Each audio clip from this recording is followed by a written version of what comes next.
Hi, everybody. I'm Candid Frank. He's Aaron William Freeland. And well, who would have thought?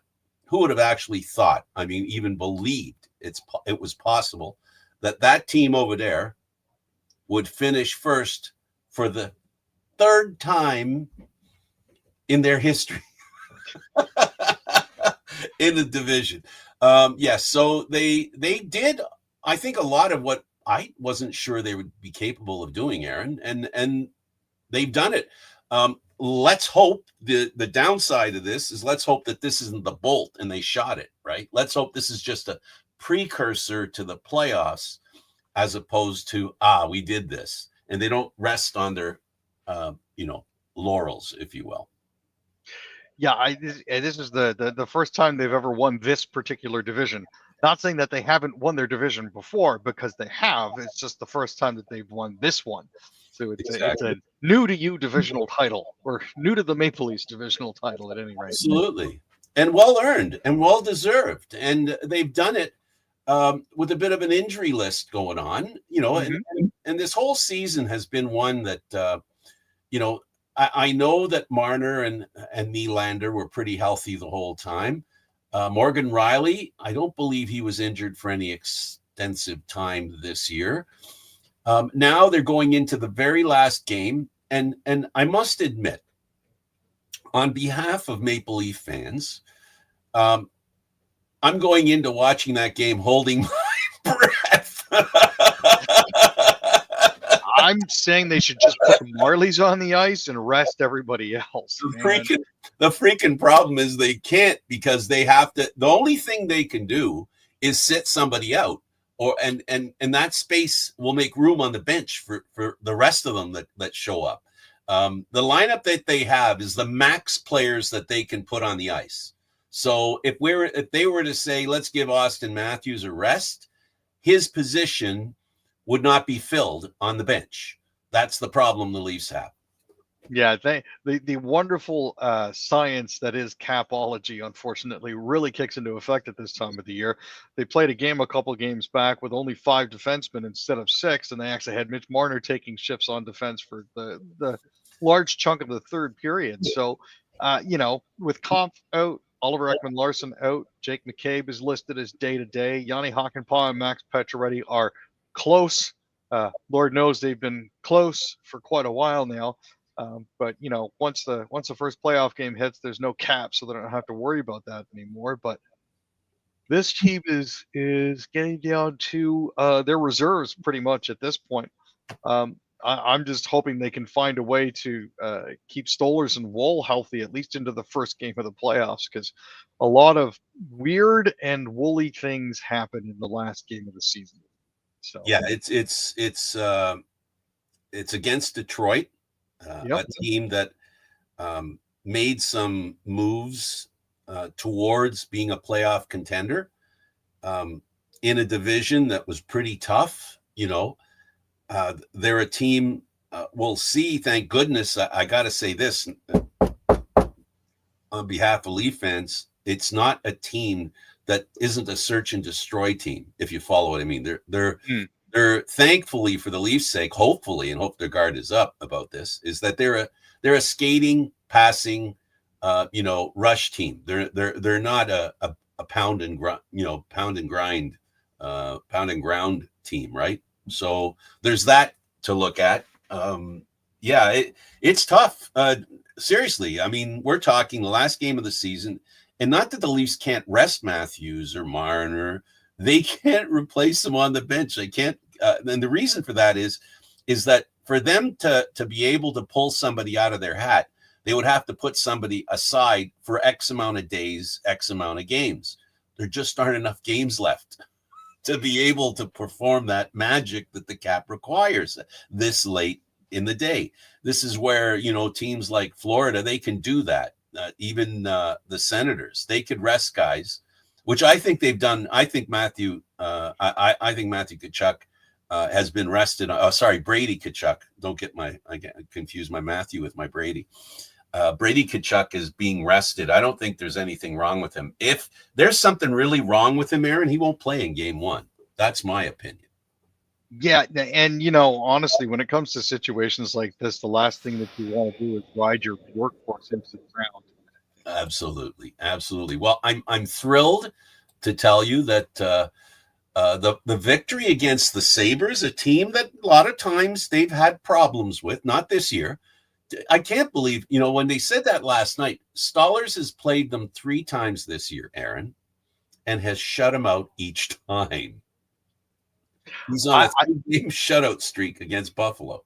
I was getting a little concerned, when they started talking about it partway through the broadcast. I was like, just don't do it, boys. This is just not the right time, But he is 8-0, and he has 3 shutouts.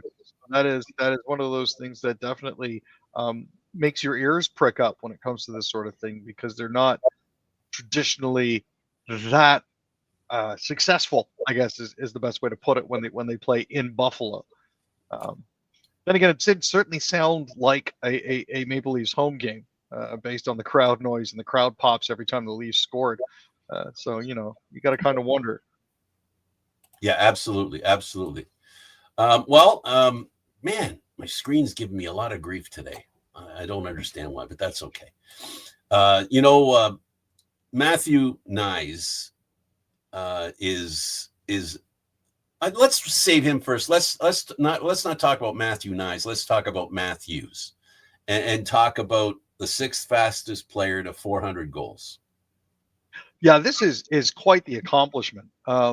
He's only 27. He did it in just 628 career regular season games. He beat Ovechkin there, and he's only trailing Yari Kurri, Brett Hull, Mario Lemieux, Mike Bossy, and Wayne Gretzky for getting to 400 goals fastest. Wayne, it was understandable. Scores in the 6, 7, and 8 range weren't uncommon.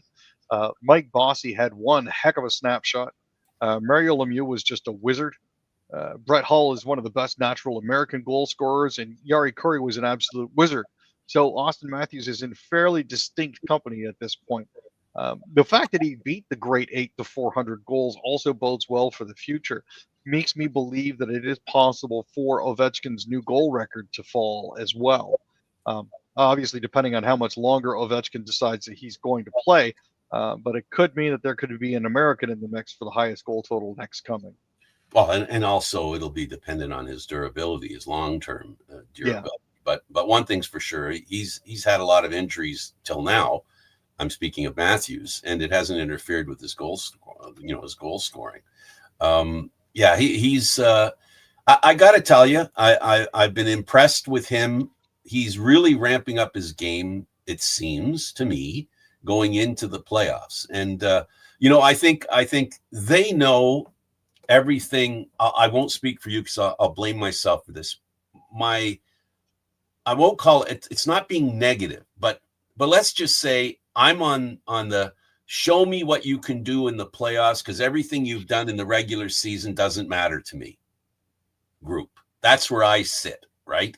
So when I hope constructively criticize the Maple Leafs, it's to that end, which is to do well in the playoffs. Now, what I can say is, as a person who feels that way, since last year, Trey Living fired the coach that couldn't take him past the first round except for once. He has changed the makeup of the team around, the 5 major players that they have. They've changed the goaltending. They've restructured the defense. They've restructured the 3rd and 4th lines in a way that I don't think it existed. And this, I think, is, Aaron, and you tell me if I'm wrong on this. And the biggest change is Matthew Nyes on the wing. They had 2 players that sat in that position who were allowed to go away, right? They had 2 players that were allowed to go away. One of them is in Edmonton, and the other one is in Carolina, I think, right? Yes. Those guys are gone, and this guy is better than the 2 of them, in my opinion. And that's the best line the Leafs have had of this combination. And then follow it up with, they haven't had a better second line than the one they have right now as well. So the star power hasn't been sacrificed for the commitment to defense. No, I think the best 1-2 punch that this team has seen in many decades. I don't think it's hyperbolic to say that this is probably one of the best 1-2 line combinations that they've had in decades since expansion. And we're not talking the most previous round of expansion. We're talking going all the way back to like 76. I think this is some of the best that they've had up front. But in fairness, and Aaron, the bar wasn't that high. No, I mean that's true. The bar was pretty much 6 feet under, but it's the same bar. There's a constant here. There's a thread here of consistency here. This team has a group of players that are better than the group of players they've ever had, and the result by finishing first is basically the exclamation point to that thought. The other thing to bear in mind here as well is a lot of these guys are now getting towards unrestricted free agency, and they have the longest active streak of reaching the playoffs in the NHL currently at 8 years. So that does say something about this particular group. Yes, they've done sweet FA with that in getting to the playoffs 8 years in a row. But by the same token, this is something that Maple Leafs fans can put in their hat for a rainy day. It's a bit of a consolation. I would prefer to see them win more than 2 rounds because they've never won more than 2 playoff rounds in their entire team's history. But this is where we're currently at. So get through the first round against Ottawa, a revival of, at least for the fans, the Battle of Ontario. And work from there. Well, because of my age and because of my experience, and I go back to the early 60s, even 59, I can remember hockey games in 59 sitting on my grandmother's lap, and she loved Rocket Richard, and I can remember watching Rocket Richard play.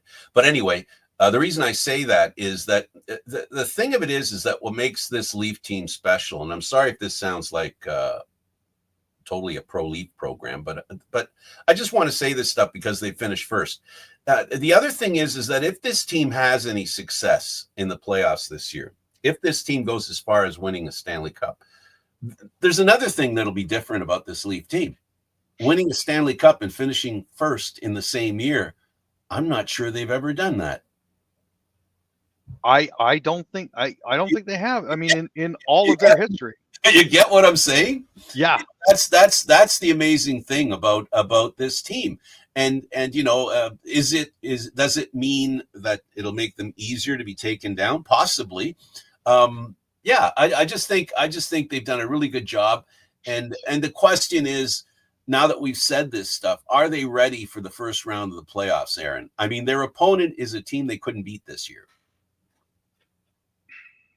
I mean, it's always one of those considerations when you look at how far they've come and you look at where they're currently sitting, and you do ask yourself, are they actually mentally ready for it? But fact of the matter is, I think that there's been a tremendous amount of buy-in for these guys for Berube style hockey, and they've shown themselves to be a resilient squad. They've shown themselves to know how to take care of business. They've shown that they know how to push back when other teams try to take advantage of them physically. They're not afraid to go toe to toe, and in some cases, not afraid to drop them. And that's something that other teams really need to be aware of. These are not yesteryear's Maple Leafs. They're not even last iterations Maple Leafs. This is a brand new animal, and I'm looking forward to seeing what they look like come playoff time. I've derived some conclusions based on the games this year, and I've said it to you during the season. I've mentioned how Ottawa has played Toronto and beat them silly or by a little margin, and then would go into a slump after beating Toronto. I've acquired a little bit of a theory, and my theory is this: this will be the first time Ottawa and Toronto play where it's as important to Toronto in this game as it is to Ottawa. Because as far as Ottawa is concerned, I'm not saying it's their Stanley Cup, but Toronto's the team they really enjoy to beat. And they're focused on the Maple Leafs. My proof is that they shoot their bolt against the Leafs, win, and then lose 4 or 5 games in a row because of how important that victory was. It drives them to distraction. So now what I think we're going to witness is we're going to see what it's like. We'll see how important Toronto makes this game more than it's been against Ottawa at any other point in this year. And that is what's going to be the telling tale. How seriously Toronto rises to this occasion. There is no worrying about Florida, Tampa, or the Bruins, or making sure they get in the playoffs and paying attention to as many games as they've proven they're willing to do this year more than any other year. So now the distraction of playing Ottawa and everybody else is off the table. It's now their only opponent now. The only team they care about is the Ottawa Senators. And the Leafs will get a chance to prove my point. And that's why it won't surprise me if they win. What won't surprise me if the Ottawa Senators win is how seriously the Toronto Maple Leafs take them. And you know, Leafs fans, we have to remember we have had success in the playoffs against them in the past. They haven't lost to them. No, that's my point. We might get a little too overconfident here. I mean, yeah, the last time we beat Ottawa in the regular season was Pearl Harbor Day in 2023. So, you know, just tamp it down a little bit there, boys.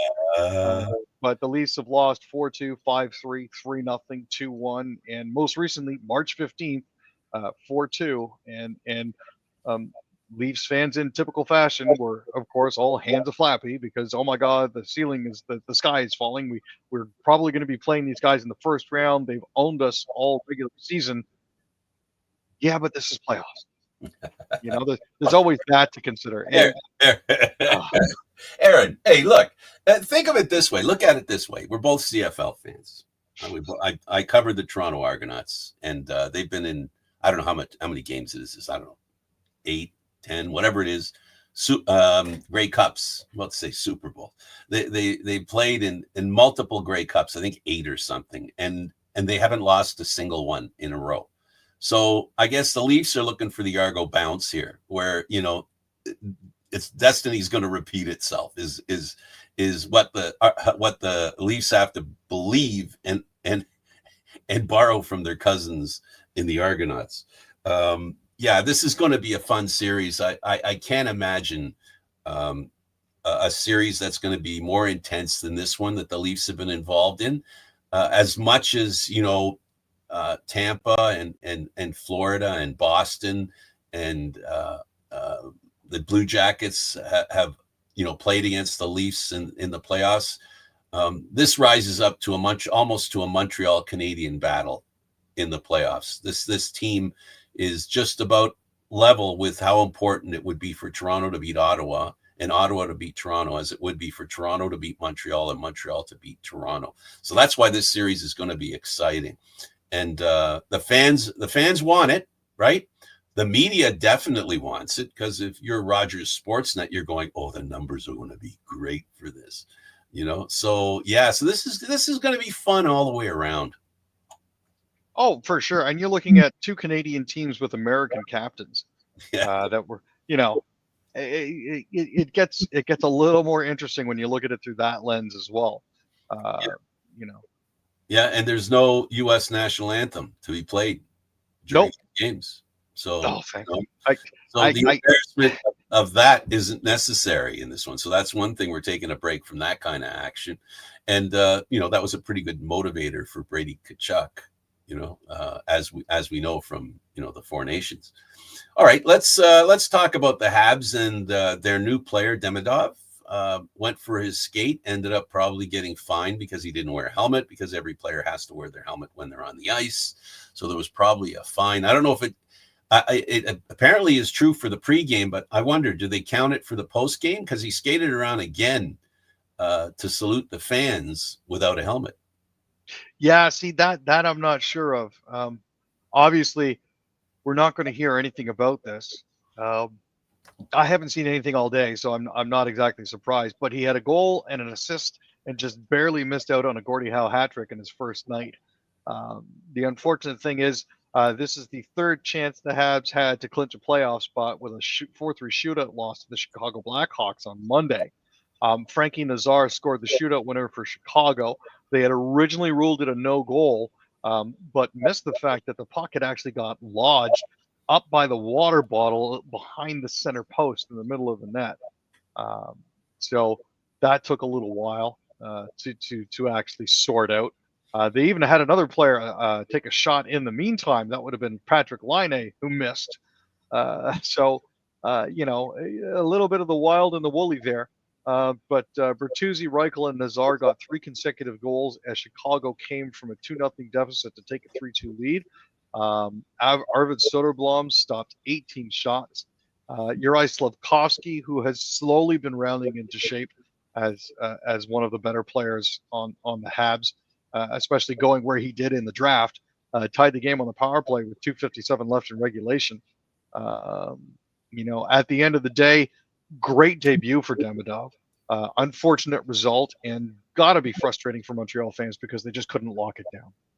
And in Quebec, they love their hockey, which is why they move national election debates.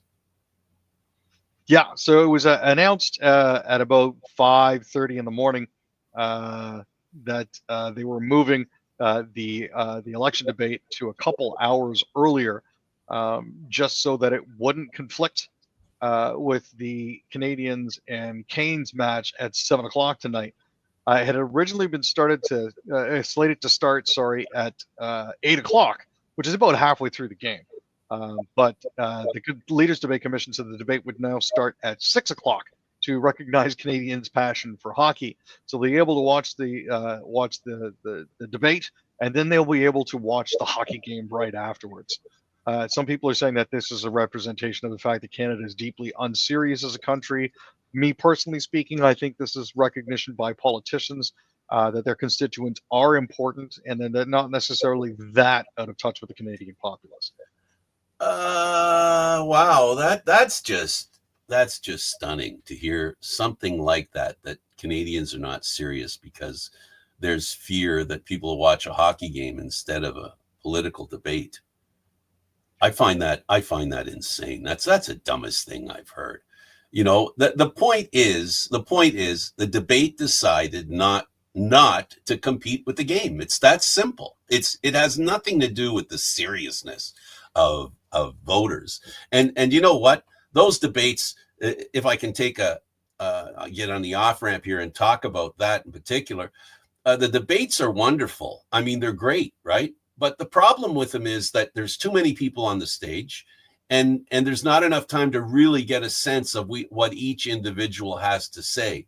So the debate is a nice thing. It's a nice activity, but I don't think it helps people make decisions, Aaron. No. Especially in Canada, because we have so many parties that are involved in the debate. Well, as it currently stands, they'll be short one because the Green Party was disinvited. Mainly because of the fact that their representation in Parliament was significantly small enough that they were deemed not sufficiently popularly represented to participate. So it's going to be the Bloc, the CPC, the Liberals, and the NDP. Oh, so that's not so bad. It's a little smaller crowd. And how long's the debate for, so that we can do the math? 2 hours? It's supposed to be an hour. Oh, an hour?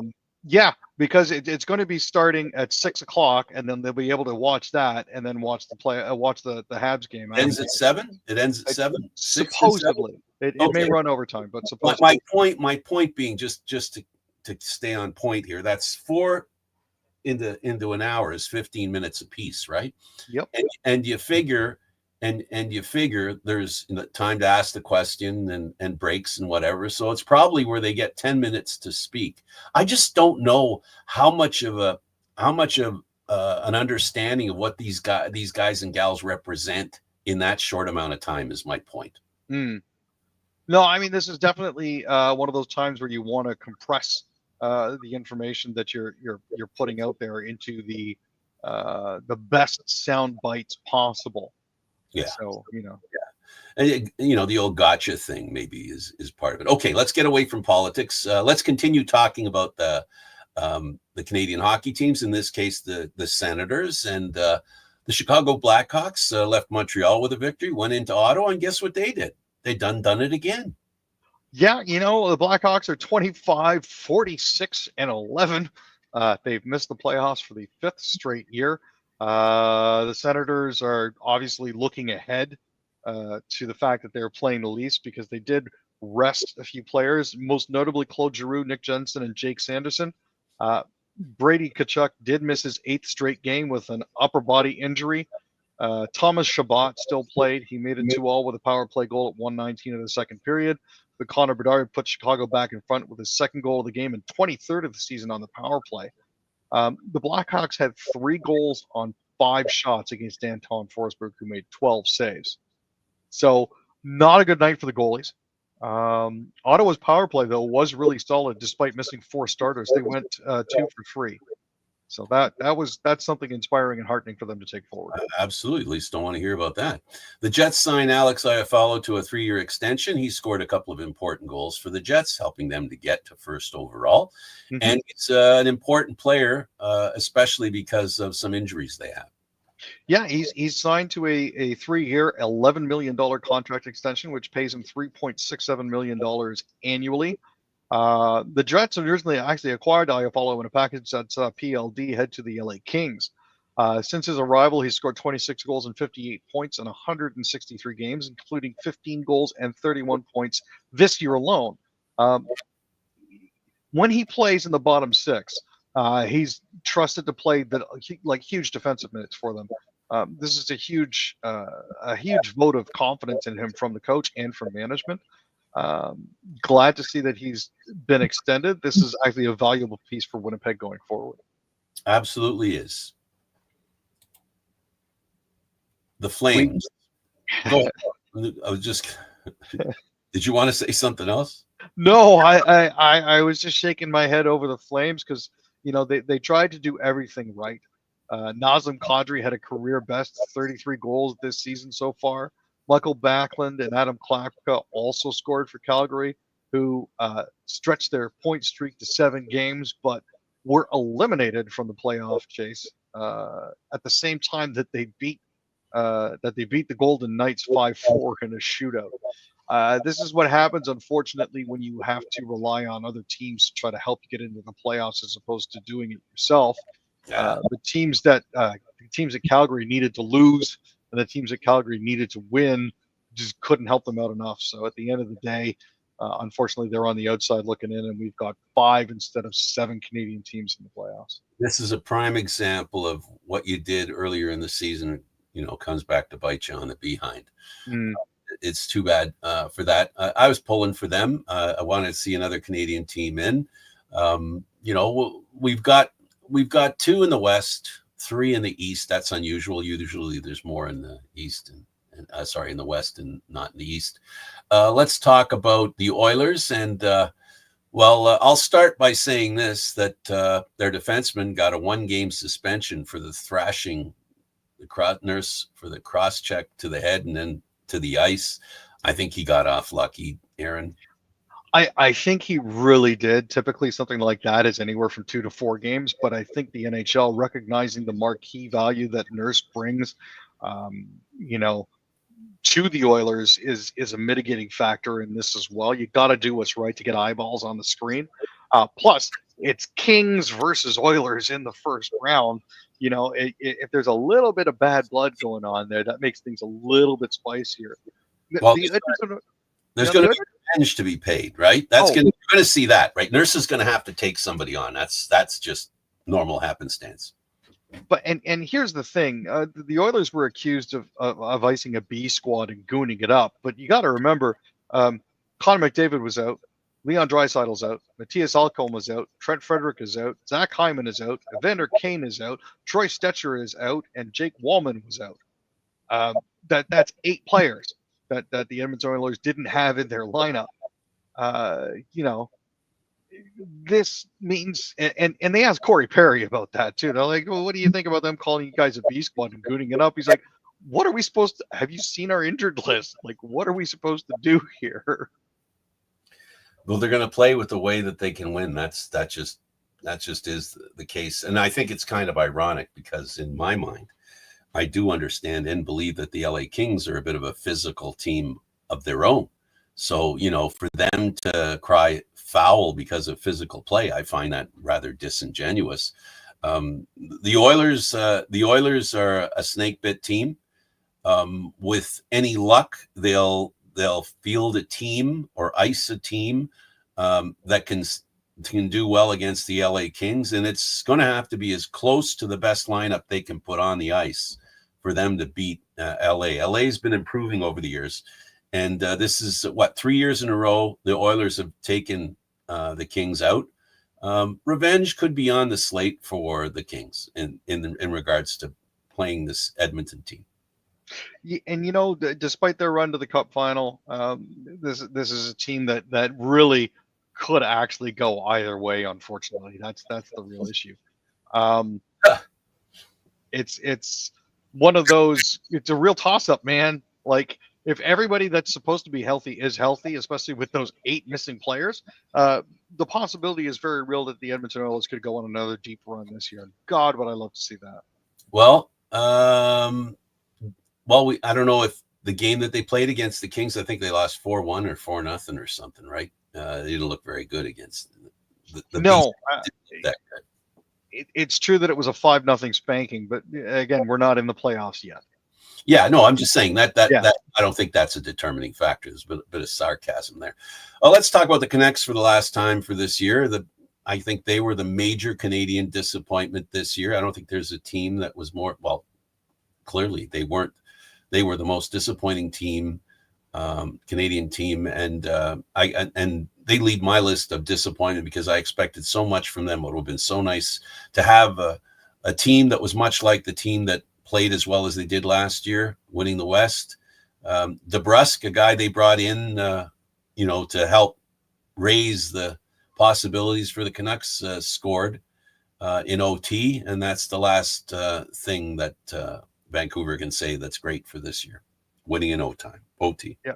I mean, Linus Karlsson also scored for Vancouver. Nikita Tolopilo stopped 15 shots in his NHL debut, so good to see him get some ice time. Macklin Celebrini for the Sharks got his 25th goal of the season for San Jose. They lost their 10th straight game. They were 0-7-3 in their last 10. Alexander Forgiev made 35 saves. In the overtime, Besser actually sent a shot over the goal, and it bounced back to DeBrusk, who actually popped it in. So that was extremely lucky for them. They had a lot of scoring chances in the first period, including a 4-minute power play where they had 7 shots, but they went 0 for 5 on the man advantage, which is not something you can do. As it currently stands for San Jose, they were actually kind of short. They had to call up Daniel Gushkin and Luca Cagnoni and Jimmy Schultz, and they all played after joining the team in Vancouver with the Barracuda. Unfortunate news for the San Jose Sharks is their captain, Logan Couture, will be retiring at the end of this year. So unfortunate to see him go, but he did have a very good run in the NHL. So we'll see what happens for him going forward, whether he'll be joining the front office or not. As for Vancouver, they need to address some serious issues in the offseason to try to fix some of the holes that are in their lineup. Okay, let's look at the playoff brackets. We've got Winnipeg against St. Louis. Winnipeg, a team that's played well all year. St. Louis has played well as the season progressed. I like Winnipeg in this. I can't bet against a Canadian team. That's as simple as that. So I think Winnipeg will take this. How about you? Yeah, I'm going to be going with the big money on this one, and going to be going with Winnipeg over St. Louis. It'll be a hard-fought series. It'll probably go 5 or 6 games, but in the end, it's going to have to be Winnipeg. They have to win. Avalanche against the Stars. You've got a star player that played for the Avalanche, and he's going to be fired up for this. And the captain of the Avalanche is joining the team after 3 years of not playing. I've got the Avalanche in this. I think the captain coming back is going to be an emotional uplift for this team. And they were pretty strong before he came back. So, Yeah, as a sentimental pick, as the feel-good Hallmark movie pick, I definitely think Colorado's the way to go, but I think Dallas is going to end up taking this one at 7. That's just on me, though. But we'll see how that pans out. It hasn't started yet, so we can still No. talk about it before the series start. This is just before all the noise starts, and I'm looking at Vegas, and I would like to see the Wild upset them. Call me a bit of a dreamer. It would be nice to see the Wild move forward another level. I would like to see Marc-Andre Fleury go on a magical run to the Cup final this year. I know it's very unlikely to happen, but that's a sentimental choice. There you go. There you go. And we talked about the Kings and the Oilers. The Oilers have to overcome a lot of injuries. The Leafs and the Sens, we talked a little bit about them. Final comments on the Leafs and the Sens. We talked about them a little bit. Final comment as it stands right now with what we know for injuries and such. As it stands right now, I am looking to Toronto to take this round of the Battle of Ontario again. If they don't take this round, Shanahan should be fired. There is no doubt in my mind that if they don't advance past the first round, something of that nature will have to happen. He'll most likely end up failing upwards, but I would like to see him out. We'll see. Then we've got the Florida matchup. Tampa handled Florida. I don't know if that was rope-a-dope, because that's what would concern me with Florida. I can see them all of a sudden playing a little differently when the playoff bell rings. Yeah, this is still regular season, so we haven't seen playoff Marchand and we haven't seen playoff Tkachuk yet. So we know that they can turn it on for the games. But my money on this one is going to be with the Stanley Cup champions. And the heavy favorite Capitals over right now, it looks like it might be the Montreal Canadiens, but it could be the Blue Jackets. I think the Capitals are they're not in trouble in any sense, but I do believe that they can be knocked off their perch. I really do think they can do that. And one of the things that could do it with Montreal in the lineup is Davidov. And of course, with the Blue Jackets, them sliding at the last minute will be a great motivator, right? And a confidence boost in making the playoffs. So I think the Capitals are in tough regardless of whether it's Montreal or the Blue Jackets. Yeah, anytime you're the big dog going against the lowest seed, there's always that danger. Personally, I'm hoping for Montreal to make it through. I would absolutely love to see Toronto and Montreal meet up in the conference finals. I know that's very unlikely to happen, but it would be nice. And the series of least concern for me, and one that I'm not excited about at all, is New Jersey and Carolina. Hey, look, I wish Rod the Bod well. I wish Sheldon Keefe all the luck in the world. Out of these two teams, it's like choosing between two different cream of chicken soups. I never know how bland it's going to be and what we're actually going to get at the end of the day. My money is going to be on Carolina. Because Sheldon Keefe doesn't have a good record with first rounds. Yeah, and the question is going to be goaltending for Carolina. If they get decent goaltending, they'll be able to win. New Jersey, great in the regular season, much better at the very beginning. They started playing a little less well as the season progressed. They were caught up by the other teams. Remember, they were way ahead in first place at the beginning of the season, and they have fallen down to the third seed and home. They lost home, and Carolina has home ice against them. It'll be an interesting series for some, just not me. With how many games are going to be going on, that'll be probably the last one on my list to watch. Not excited about that series. But what I am excited about, Aaron, is having you here talking to me about Maple Leafs and hockey, and it's been a pleasure as usual. Thank you very much, Frank. We'll be back on Friday, folks. We definitely will. Absolutely. CFL hasn't started yet. We'll see you then.